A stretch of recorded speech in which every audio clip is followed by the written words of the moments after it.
एक लड़की थी दीवानी सी। इस कहानी की शुरुआत में एक ऐसी दुनिया को दिखाया जाता है जहाँ पर पूरी दुनिया को मॉन्स्टर ने कब्जा कर लिया था और एओटी के शहरों की तरह यहाँ के कुछ शहरों को बड़ी बड़ी दीवारों से घेर कर रखे गए थे और इन सिटीज को सेफ सिटी कहा जाता था। बट अचानक से कुछ दिन पहले इन शहर के बहुत सारे जगहों पर टोटल 9 बड़े बड़े गड्ढे बन गए थे, जो कहाँ से आया, कैसे आया, किसी को इसके बारे में कुछ भी पता नहीं था। बट लोगों का मानना था इन गड्ढों से मॉन्स्टर के दुनिया के अंदर जाया जा सकता है। तभी सीन शिफ्ट होता है एक लड़की की तरफ। वो काफी ज्यादा डरी हुई सहमी हुई थी, उसके आंखों से आंसू गिर रहे थे। वो कहता है प्लीज मेरे पास मत आओ। उसके सामने काफी सारे लड़के थे, जहाँ पर एक लड़का आगे बढ़ते हुए कहता है तुम आम सी लड़की, तुम्हारे जैसे लो फैमिली के लड़की मेरे नोबेल ब्रदर के आंखों में पड़ी है, तुम्हें तो इसके लिए ओनर्ड महसूस करना चाहिए। आओ हमारे साथ, हमारा भाई काफी ज्यादा अच्छा है, वो तुम्हें चोट नहीं पहुँचाएगा। मैं वो लड़के और भी ज्यादा आगे बढ़ रहे थे और वो येलो हेयर वाला लड़का एरोगेंटली कहता है देखो तुम चुड़ैल, तुम्हारे पास 2 ऑप्शन है। पहला, तुम हमारे साथ आ जाओ, हम तुम्हारा बहुत ही अच्छी तरीके से ख्याल रखेंगे, और दूसरा तुम उस पीछे के गड्ढे पर गिर सकती हो। वो लड़की जोर से चीखते हुए कहता है तुम इतना ज्यादा फालतू इंसान कैसे हो सकते हो जो कि अपने ही क्लासमेट को इस तरीके से भूली करने का कोशिश करे। तुम विटनेस को दफा करना चाहते हो ना, मेरी बात के ऊपर विश्वास करो। मैं किसी भी हालत में हमारे क्लास मॉनिटर लिन के साथ ट्रिक खेलने नहीं दूंगी और तुम मेरे को भी कभी भी टच नहीं कर पाओगे। तभी वो येलो हेयर वाला लड़का थोड़ा और आगे बढ़ते हुए कहता है तुमने मेरे को उस दिन देख लिया था, उस रेड हेयर वाली को एविस में फेंकते हुए। मैं तुमको इतने आसानी से कैसे छोड़ सकता हूँ? और वैसे भी तुम्हारा वो क्लास मॉनिटर लेन लिंक मेरे से ही साथी करेगा, क्योंकि उसके छोटे भाई को ऑलरेडी हम लोगों ने जेल पर डाल दिया है। इसके अलावा उसके पापा के ऊपर भी हमारी नजर बना हुआ है, वो हमारे चंगुल से किसी भी हालत में बच नहीं सकता। अभी तुम बस तुम्हारा खुद के बारे में सोचो, मेरे साथ आओ, मैं तुम्हें साहिब से जिंदा छोड़ दूंगा। दिखाई देता है वो लड़की अब एकदम से उस एबिस के गड्ढे के पास पहुंच गई थी और उसके जूते से टक्कर खाकर एक छोटा सा पत्थर नीचे गिरता है और तभी अंदर से एक बहुत ही खूंखार सा आवाज बाहर निकलता है, जो सुनते हुए वहाँ पर सारे लोगों के अंदर तक कांप उठता है। उन लोगों को समझ में नहीं आ रहा था इतना ज्यादा डरावना आवाज आ कहाँ से रहा है, और उसी वक्त कोई तो बाहर निकल रहा था। दिखाई देता है ये असल में एक स्काल हेड मॉन्स्टर था, जो कि बहुत ही ज्यादा डेडली किलिंग ऑरा को रिलीज कर रहा था, जिससे वो सारे लड़के लोग महसूस कर पाते हैं। और वो येलो हेयर वाला कहता है ये तो एक बोन फेस मॉन्स्टर है जो कि बी क्लास का है, इतना हाई लेवल का मॉन्स्टर यहाँ पर क्या कर रहा है? भाई पीछे से बाकी के लड़के डरते हुए कहता है ये तो एक एल्केनर को भी खत्म कर सकता है, हमें यहाँ से निकलना पड़ेगा। और वो लोग वहाँ से दौड़ लगाते हैं, जबकि वो येलो हेयर वाला लड़की को सामने पकड़ते हुए कहता है प्लीज आगे मत बढ़ो, तुम्हें बहुत ज्यादा भूख लगी है ना, तो फिर इसको खा लो, ये तुम्हारे लिए बहुत ही ज्यादा टेस्टी होगा। वो उस लड़की को उस मॉन्स्टर के सामने धकेल देता है। वो मॉन्स्टर एक डरावना स्माइल देते हुए उस लड़के को देखता है। वो लड़का कुछ भी समझ नहीं पाता और दूसरे ही पल उस मॉन्स्टर के एक ही पंच के साथ उस लड़के का काम तमाम हो जाता है। पीछे से उसके सारे दोस्त दौड़कर भाग रहे थे और उनमें से वो एरोगेंट लड़का डरते हुए किसी को कॉल करता है यहाँ पर एक मॉन्स्टर देखा गया है एबिस के पास, प्लीज जल्दी से हमारी मदद करने के लिए आए। और उसी वक्त उनके ऊपर एक काला सा साया गिरता है और दूसरे ही पल वो मॉन्स्टर उस लड़के के दोनों साथियों के ऊपर लैंड करता है और इसके साथ इनका भी काम तमाम हो जाता है। उसके बाद आगे बढ़ते हुए वो उस एरोगेंट लड़के को भी पकड़ता है और फिर उसे भी उठाते हुए फाड़ के रख देता है। उसके हाथ से मोबाइल को नीचे गिरते हुए दिखाया जाता है, जहाँ पर पीछे वो लड़की पूरी तरीके से शॉक्ड होकर जमीन में गिर गई थी। वो वहाँ पर चल भी नहीं पा रही थी, जबकि वो मॉन्स्टर अब पीछे घूमता है और एक डरावना रोर करता है। वो लड़की मनी मन रोती हुई कहती है एक मॉन्स्टर के हाथ मरना भी काफी रेस्पेक्ट की बात है, कम से कम वो सारे गंदे नाले के कीड़े मेरे को छू नहीं पाए। और तभी वो शॉक्ड होता है जब वो मॉन्स्टर उसे इग्नोर करते हुए साइड में जाता है और फिर वहाँ से जंप करते हुए सीधा उस एबिस को पार कर एक ऊंचे से बिल्डिंग के ऊपर लैंड करता है। उसके लैंडिंग फोर्स से छत पर दरारें आ जाते हैं। वही सीन शिफ्ट होता है एक स्कूल बिल्डिंग पर, जहाँ पर कोई अपने हाथ को टेबल पर जोर से पटकते हुए कहता है तुम लोग बोलने क्या चाहते हो, मेरा लड़का स्कूल में मर गया। तभी उसके सामने 2 टीचर घुटनों के बल बैठते हुए कहता है प्रिंसिपल हमें माफ करिए, आपका लड़का असल में स्कूल को छोड़कर बाहर निकल गया था किसी का पीछा करते हुए। और तभी पाताल से एक बोन फेस मॉन्स्टर बाहर निकला, जिसको कि हम लोग हमारे डिटेक्टर मशीन से ढूंढ नहीं पाए थे, और वो आते ही आपके लड़के और उसके दोस्तों के ऊपर हमला कर दिया। वही एक रेड कोट वाली लड़की कहती है मेरे को लगता है असल में वो पाताल से कभी भी बाहर नहीं निकला था, बल्कि दीवार के बाहर से सिटी के अंदर एंटर कर एबिस के अंदर छुपा हुआ था, जिसके कारण से हम लोग डिटेक्ट नहीं कर पाए। भाई उनके सामने वो प्रिंसिपल बहुत ही ज्यादा गुस्सा हो रहा था और वो कहता है कि तुम्हें मैं इतना ज्यादा बुद्धू लग रहा हूँ, बोन फेस मॉन्स्टर के अंदर दिमाग नहीं होता, वो इतना ज्यादा ट्रिक नहीं खेल सकता। और तुम लोग क्या कर रहे थे, तुम लोगों ने स्कूल की सिक्योरिटी के ऊपर ध्यान क्यों नहीं रखा, तुम सभी लोग किसी काम के नहीं हो। चलो छोड़ो, मेरे लड़की को जिसने भी खत्म करा है, चाहे वो इंसान हो या फिर मॉन्स्टर, उसको इसका परिणाम भुगतना पड़ेगा। तुम सभी लोग आगे बढ़ो और उसको जमीन खोद कर आसमान छान कर किसी भी हालत में निकल कर लेकर आओ। मेरे को पक्का विश्वास है वो अभी भी इसी शहर के अंदर छुपा पड़ा है वही सीन शिफ्ट होता है उसी टाइम जहाँ पर वो मॉन्स्टर छत के ऊपर जंप करते हुए तेजी से आगे बढ़ रहा था और फिर उसके सामने एक बहुत ही विशाल सा पहाड़ आता है जिसके ऊपर कुछ फेसेस बने हुए थे। तभी दिखाई देता है एक लड़का जिसके साइड पर और भी 2 बोन मॉन्स्टर खड़े हुए थे। उसी के साइड पर ये मॉन्स्टर भी लैंड करता है और कहता है मास्टर मैं आ गया। दिखाई देता है यहाँ पर एक व्हाइट हेयर वाला लड़का था जिसकी आंखें येलो कलर में चमक रहे थे और यही है हमारी स्टोरी का हीरो। इसका नाम है लिन वान। वो कहता है नंबर 1 तुम्हारी बॉडी के ऊपर काफी सारे खून के धब्बे हैं, मेरे को लगता है तुम्हारा कोई पीछा कर रहा है। नंबर 1 एंड नंबर 2 मेरे पास आओ और थोड़ा सा रेस्ट ले लो। और यही बोलते हुए वो दोनों मॉन्स्टर को 2 कार्ड के अंदर समा लेता है और एक मुस्कुराहट देते हुए कहता है वांग काई तुमने मेरे को जेल के अंदर डाला था और मैंने तुमको सीधा पाताल लोक में ही भेज दिया, तो फिर हिसाब बराबर हुआ। तुम अपने आप को कुछ ज्यादा ही महान सोच रहे थे और देखो तुम्हें एक अच्छी सी मौत भी नसीब नहीं हुई। वान कहता है ये पूरा दुनिया मॉन्स्टर से घिरा हुआ है जहाँ पर लोग सरवाइव करने के लिए भी स्ट्रगल कर रहा है। जिन मॉन्स्टर को लोग मौत के साये की तरह देखते हैं वो मेरे लिए बस कठपुतलियां हैं जिसे मैं जैसे चाहूँ वैसे कंट्रोल कर सकता हूँ। और वो अपने तीसरे मॉन्स्टर को कमेंट करता है नंबर 3 मेरे को दोबारा से जेल के अंदर लेकर चलो। वो मॉन्स्टर उसे कंधे में लेकर वहाँ से जंप करते हुए निकल पड़ता है। मैं हीरो मन मन कहता है मेरे पास टोटल 3 बोन फेस मॉन्स्टर है जो कि मेरा सबसे ताकतवर ट्रम्प कार्ड है। इनमें से एक भी बी क्लास के बोन फेस मॉन्स्टर किसी भी एबिलिटी यूजर को खत्म कर सकता है। इसके साथ साथ बिगिनर लेवल के एवोकनर को भी क्रश कर सकता है। बट इतना भी मेरे लिए काफी नहीं है। और उसी वक्त वो प्रिजन के अंदर एंटर करता है और फिर वो उस मॉन्स्टर को भी एक कार्ड में ट्रांसफॉर्म कर देता है। और फिर वो आसमान की तरफ देखते हुए कहता है मेरा अभी टॉप प्रायोरिटी है, मेरे को किसी भी हालत में इस जेल से लीगली बाहर निकलना है। और यही बोलते हुए वो अंदर की तरफ जाने लगता है और उसी के साथ एक कार्ड को पीछे फेंकते हुए कहता है आज का बाकी का काम तुम संभाल लेना। दिखाई देता है उस कार्ड से एक अजीब सा फीमेल स्पाइडर मॉन्स्टर बाहर निकलता है जो कि बहुत ही क्रीपी सा लुक दे रही थी। वही सीन शिफ्ट होता है रॉयल मैंसन पर। वहाँ पर 2 लड़की आगे जा रही थी। तभी वो रेड हेयर वाली पर्पल हेयर वाली को रोकते हुए कहता है सिस्टर लिन लिंग प्लीज आगे मत बढ़ो, अपने दिल की बात को एक बार के लिए सुन लो। भाई वो लिन लिन मानने के लिए तैयारी नहीं थी और वो कहती है मेरे भाई को जेल के अंदर डाल दिया है, अगर मैं इस शादी से पीछे हटती हूँ तो फिर वो लोग मेरे भाई को नहीं छोड़ेंगे। असल में ये हमारे हीरो का बड़ी बहन थी। भाई वो रेड हेयर वाली रेन्यू कहती है कि इसके अलावा और कोई भी चारा नहीं है, प्लीज एक बार सोच के देखो। वही लिन लिंग कहती है वांग फैमिली के पास इस शहर के सबसे ज्यादा ऑथोरिटी है, इस शहर के अंदर उनको कोई भी ऑफेंड नहीं कर सकता। वांग का डैड हमारे स्कूल के प्रिंसिपल है, उसके भाई एक 9th टायर के एबिलिटी यूजर है। उन शिकारियों का नजर जब किसी के ऊपर पड़ता है वो उससे बच नहीं सकता। तभी लिन लिंग को सुनते हुए पूरी तरीके से शॉक्ड हो गई थी। वो जल्दी से आगे बढ़ती है और फिर देख पाती है असल में वांग काई की अंतिम सेरेमनी हो रहा था। वहाँ पर काफी सारे लोग उपस्थित थे और इसी येलो हेयर बाले को उस मॉन्स्टर ने एलिमिनेट करा था। वहाँ पर लोग बात कर रहे थे ये लड़का तो बहुत ही कम उम्र पर इस तरीके से चल बसा, देखो तो इनका फैमिली इस शहर की सबसे ताकतवर फैमिली है, फिर भी वो लोग उसे बचा नहीं सके। फिर हमें बताया जाता है काय का सबसे फेवरेट गाना जो कि वो हमेशा ही गाता था, एक दिन मर जाऊंगा कुत्तों की मौत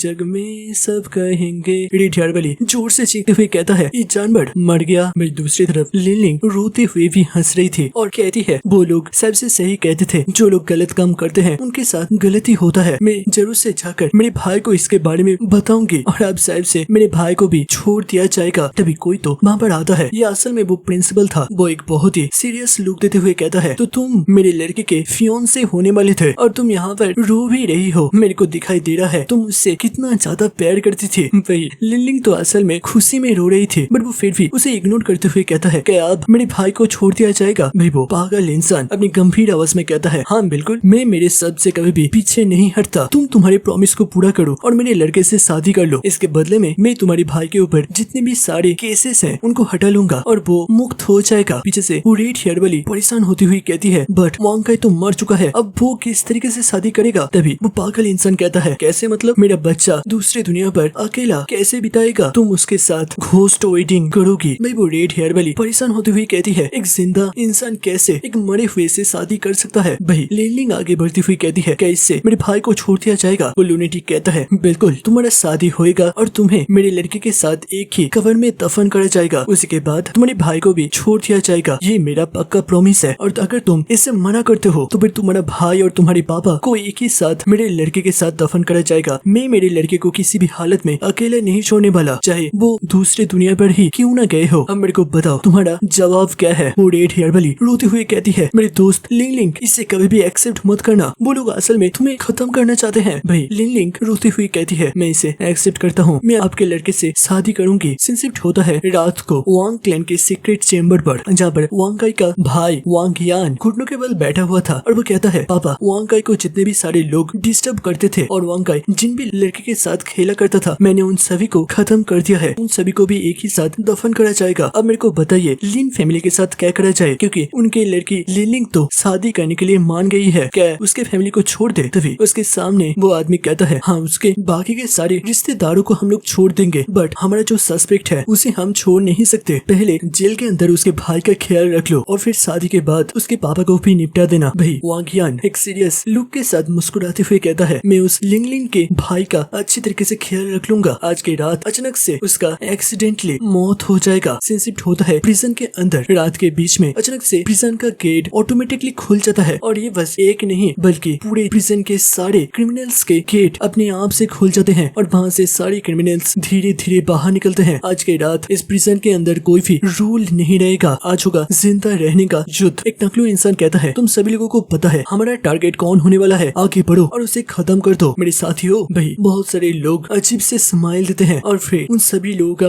गैंग धीरे धीरे एक तरफ बढ़ने लगता है और सामने एक टकलू इंसान एक क्रीपी से स्माइल देते हुए कहता है आज बहुत टाइम के बाद हमें थोड़ा सा खेलने का मौका मिला है, आज हम लोग इसका पूरा मजा उठाएंगे। वहीं दूसरी तरफ हमारा हीरो लिन युआन आराम से अपना बुक पढ़ रहा था। तभी उसके सामने एक आदमी बहुत ही पैनिक करते हुए कहता है वो देखो गेट को ओपन कर दिया गया है, जल्दी से यहाँ से भाग जाओ। युआन हैरान होते हुए कहता है भाग जाऊँ? ऐसा क्यों? वो आदमी पैनिक करते हुए कहता है क्योंकि बहुत सारे डाकू लोग भी साहिब से अब आजाद हो चुके हैं और वो सभी लोग साहिब से आज किसी को भी यहाँ पर जिंदा नहीं छोड़ेगा, प्लीज यहाँ से निकल जाओ। तभी दरवाजे के बाहर से आवाज आने लगता है। बहुत लोग चलते हुए आगे बढ़े थे, उनके हाथ पर साहिब से हथियार का भी आवाज गूंज रहा था। भाई युआन फिर भी शांत रहते हुए कहता है अगर उनमें से एक भी इस घर के अंदर आ पाया तो फिर मैं खुशी खुशी मेरी जिंदगी को उनके हाथ सौंप दूंगा। दिखाई देता है वहाँ पर काफी सारे लोग बहुत सारे नुकीले शस्त्रों के साथ आगे बढ़ रहे थे। भाई वो ब्लैक हेयर वाला आदमी बहुत ही ज्यादा पैनिक करते हुए कहता है वो देखो वो लोग साहिब से इसी रास्ते पर आ रहे हैं। उसका चेहरा पसीनों से लथपथ हो रहा था। तभी अचानक से आवाज आना बंद हो जाता है और वो हैरान होते हुए दरवाजे को देख रहा था, जबकि हमारा हीरो अपनी बुक को बंद करता है और कहता है तो चलो फिर देखते हैं बाहर। वो आदमी बाहर आते हुए कुछ देखकर पूरी तरीके से सदमे में चला गया था। वहाँ बस सारे लोग अजीब तरीके के पोजीशन कर जैसे कि फ्रीज होकर खड़े हो चुके थे। वो ब्लैक हेयर वाला आदमी पूछता है यहाँ पर चल कर रहा है, ये लोग इस तरीके से अजीब तरीके से खड़े क्यों हैं? तभी दिखाई देता है उन सभी लोगों के ऊपर वो मॉन्स्टर स्पाइडर लड़की अपने सारे जालों को बिछाते हुए एक स्माइल दे रही थी। दूसरे ही पल उस मॉन्स्टर के जालों में कटकर वो सभी डाकू लोग उसी जगह पर बहुत ही ब्रूटली और रूथलेसली एलिमिनेट हो जाते हैं। मैं वो ब्लैक हेयर वाला आदमी पैनिक करते हुए कहता है ये किस तरीके का मॉन्स्टर है? क्या हम लोग सच में नरक के अंदर आ गए हैं? लड़के तुम हो कौन? भाई लिन वांग कहता है मैं बस एक आम सा लड़का हूँ जो कि अपने काम से काम रखता है, बट जो भी मेरे को ऑफेंड करता है या फिर बिना बात के मेरे से पंगा लेता है तो मैं उनको जड़ से उखाड़ कर फेंक देता हूँ। सीन शिफ्ट होता है वार्डन के ऑफिस पर। वार्डन मतलब जो लोग प्रिजन का हेड होते हैं। एक आदमी वार्डन के सामने खड़ा होते हुए कहता है तो फिर आप भी प्रॉमिस करते हैं कि आज के दिन ही लिन वान का स्टोरी का दी एंड हो जाएगा। वार्डन टियान क्वी एक बहुत ही क्रीपी सी स्माइल देते हुए कहता है बिल्कुल। उस छोटा सा दुगला सा पतला सा लड़का मेरे सारे कैदी डाकू के सामने पूरी तरीके से खिलौना बन जाएगा और वो लोग थोड़ा सा खेलने के बाद उसे खत्म कर देंगे। तुम ज्यादा चिंता मत करो। भाई उसके सामने वो बटलर अपना हाथ सेकते हुए कहता है ठीक है फिर उसको खत्म करने के बाद मेरे को मालिक से ऑर्डर दिया गया है कि उसके सिर को घोस्ट मैरिज के गिफ्ट की तरफ ले जाकर पेश करने के लिए। तभी साइड से डिप्टी वार्डन बाई मन मन सोच रहे थे ये लोग कितना ही ज्यादा रूथलेस हैं और तभी उसे बाहर से किसी का आवाज सुनाई देता है। तभी अचानक से वो बटलर भी पीछे देखते हुए कहता है मेरे को लगा अभी किसी ने दरवाजे में दस्तखत किया। भाई वार्डन हंसते हुए कहता है कि घर का दरवाजा टैंक के मेटल से बनाया गया है तो आप आराम से रिलैक्स हो जाइए, कोई भी इसे तोड़ नहीं सकता। और उसी वक्त उस दरवाजे में कोई इतना जोर से घूंसा मारता है कि उसका हाथ दरवाजे के आर पार हो गया था, जिसे देखते हुए वहाँ बस सारे लोग पूरी तरीके से पैनिक कर गए थे। दूसरे ही पल वो दरवाजा पूरी तरीके से डिस्ट्रॉय हो जाता है और फिर वहाँ से एंटर करता है वो स्काल हेड मॉन्स्टर। उसके साथ साथ हमारा हीरो युआन। तो वो बटलर रीच में कहता है तुम ही वो इंसान हो जो कि इस मॉन्स्टर को कंट्रोल करे हो, है ना? मैं जरूर से बाहर जाकर इसको रिपोर्ट करूंगा। भाई युआन कहता है हाँ बिल्कुल, तुम्हें तो रिपोर्ट करना ही पड़ेगा। उसी के साथ वो मॉन्स्टर उसे कुचल लेता है और फिर युआन कहता है तुम जाकर नरक में रिपोर्ट करना। दूसरी तरफ वो डिप्टी वार्डन मन में सोच रही थी ये लड़का एक भी लेवल के मॉन्स्टर को कंट्रोल कर रहा है। इस तरीके के कोई एबिलिटी के बारे में हमारी हिस्ट्री के कोई भी डॉक्यूमेंट के अंदर रिकॉर्ड नहीं करा गया है, ऐसा कैसे हो सकता है? भाई दूसरी तरफ वो वार्डन काफी ज्यादा डर रहा था और वो कहता है देखो लड़के आगे मत बढ़ना, मैं ब्लैक वाटर प्रिजन का वार्डन हूँ। एक चीज याद रखना, अगर तुमने तुमने मेरा बाल भी बांका किया। तुम इस प्रिजन से जिंदा सही सलामत बाहर नहीं निकल पाओगे। मेरे सारे प्रिजन गार्ड का पलटन बहुत ही ज्यादा स्ट्रॉन्ग है जो कि तुम्हें फाड़ के रख देगा। वे युआन अपने सिर को टेढ़ा करते हुए कहता है, क्या तुम इसके बारे में बात कर रहे हो? उसके साथ दरवाजे से बहुत सारे प्रिजन गार्ड के लोग एंटर करते हैं, वो भी पूरे शस्त्र के साथ, और वो लोग सीधा वार्डन पर ही फोकस कर लेता है। वो वार्डन डरते हुए कहता है, तुम सभी लोगों को मैंने अपने हाथों से ट्रेन करा है, तुम लोग इस तरीके से मेरे को कैसे धोखा दे सकते हो? तभी वो देखता है उन सभी सोल्जर्स को असल में वो स्पाइडर मॉन्स्टर अपने जालों से कंट्रोल कर रहा था। भाई युआन हंसते हुए इसी चीज को वार्डन को बताता है। वार्डन अपने घुटनों के बल बैठकर अपने सिर को बार बार जमीन में ठोकते हुए कहता है, प्लीज मेरी जिंदगी को छोड़ दो, इसमें मेरा कोई भी कसूर नहीं था। असल में वांग फैमिली के लोग मेरे को फोर्स करे थे। भाई युआन अपनी ठुड्डी पर हाथ रखते हुए कहता है, अच्छा ठीक है, मैं इसके बारे में सोच सकता हूँ, बट पहले तुम अपने वार्डन का बैच मेरे हवाले कर दो। वो वार्डन डरते हुए वार्डन का बैच बाहर निकलता है और कहता है, ये चीज तुम्हारा किसी काम का नहीं आएगा। भाई युआन उस बैच को अपने पॉकेट में डालता है और अपने हाथों से उन सारे सोल्जर को ऑर्डर दे देता है। वो वार्डन जोर से चीखते हुए कहता है, तुमने प्रॉमिस करा था तुम ऐसा नहीं करोगे, और उसी वक्त उसको भूंद के रख दिया जाता है। भाई युआन कहता है, मैंने कभी भी प्रॉमिस नहीं करा था, मैंने कहा था मैं सोच के देखूंगा, और वैसे भी मेरे प्लान के हिसाब से तुम नहीं चल सकते। इसके साथ वो उस वार्डन के बैच को डिप्टी वार्डन उस लड़की को ऑफर करता है और कहता है, अब से तुम ही नया वार्डन हो। मैं वो लड़की बैच को लेते हुए हैरान होते हुए कहता है, क्या सच में तुम मेरे को माफ करे हो? युआन हंसते हुए कहता है, मैं मेरी फैमिली के अलावा और किसी के ऊपर भी विश्वास नहीं करता, तुम्हें स्पाइडर के अंडे को भी खाना पड़ेगा और उसके बाद मेरी सारी बातों को मानना पड़ेगा। वो लड़की उस अंडे को पकड़ता है, फिर उसे कुछ टाइम तक गौर से देखता है, उसके बाद उसको निगल जाता है। मैं युआन हंसते हुए कहता है, बहुत बढ़िया, अब जब तक तुम मेरे को मान कर चलोगे तुम अपने हिसाब से कुछ भी कर सकते हो, मेरे को इसमें कोई भी दिक्कत नहीं है। भाई वो लड़की घुटनों में बैठती हुई कहती है, अब से ये पूरा प्रिजन हमारे मास्टर का टेरिटरी है और मास्टर के हर एक ऑर्डर मेरे लिए भगवान का बानी है। वैसे मेरे को बताइए मेरा पहला टास्क क्या होगा? युआन कहता है, देखो तुम्हें अपना कीमत साबित करना पड़ेगा। आज से 3 दिन पहले एक मेटेलिक मिमिक बीस्ट फोर्टिस के अंदर डिस्ट्रक्शन मचाया था और मेरे पास खबर है उसको पूरी तरीके से मिलिट्री ने खत्म नहीं करा है। उन लोगों ने असल में इस मॉन्स्टर को न्यूट्रलाइज करा है और वो लोग एक अच्छे से जगह को ढूंढ रहे हैं जहाँ पर इस मॉन्स्टर को रख कर वो लोग रिसर्च कर सके, और मैं चाहता हूँ मिलिट्री के लोग इसी प्रिजन को उस मॉन्स्टर को रखने के लिए चूज करे। लड़की कहती है, वो मॉन्स्टर तो एक एस रैंक का मॉन्स्टर है, ठीक है मैं अपना पूरा दम लगा दूंगी जिससे कि हमारा नाम ही उनका फास्ट चॉइस बन जाए। युआन वहाँ से निकलते हुए कहता है, तो फिर अब सारे पेपर्स को तैयार करो और मैं अब इस प्रिजन से लीगली बाहर निकलना चाहता हूँ। भाई वो लड़की थोड़ा सा परेशान होते हुए कहता है, बट मास्टर अगर आप यहाँ से निकल जाएंगे वो भी अकेला और जिंदा, तो फिर वांग के फैमिली के लोग जरूर से आपको ढूंढ लेंगे और फिर 9th ग्रेड के एबिलिटी यूजर आपको ढूंढते हुए आप तक शायद से पहुंच जाएंगे, इसलिए अब अगर यहीं पर रुक जाए तो फिर ये ज्यादा सेफ जगह होगा। युआन हंसते हुए कहता है, मेरे पास अपना खुद का प्लान है, मैं मेरे दुश्मन के ऊपर पहला स्ट्राइक करना पसंद करता हूँ। वही शिफ्ट होता है सुबह थंडर ट्रेनिंग हॉल पर जहाँ पर हमारे हीरो युआन पहुँच गया था। वो जब हॉल के अंदर एंटर करता है आसपास के लड़के बात कर रहे थे, देखो तो जरा जेल से छूटने के बाद सीधा यहाँ पर आकर पहुँच गया। क्या इसको अपने बहन की शादी के बारे में नहीं पता? कितना ही ज्यादा शर्म की बात है, भाई होकर भी वो अपने बहन को बचा नहीं सकता। तभी साइड में और एक लड़का कहता है, ऐसा हो सकता है कि वो यहाँ पर हेडमास्टर का मदद मांगने के लिए आया है, बट हेडमास्टर थोड़ी ही उसके जैसे एक मामूली बच्चे के लिए नोबेल फैमिली को ऑफेंड करेगा। मैं दूसरा बंदा कहता है,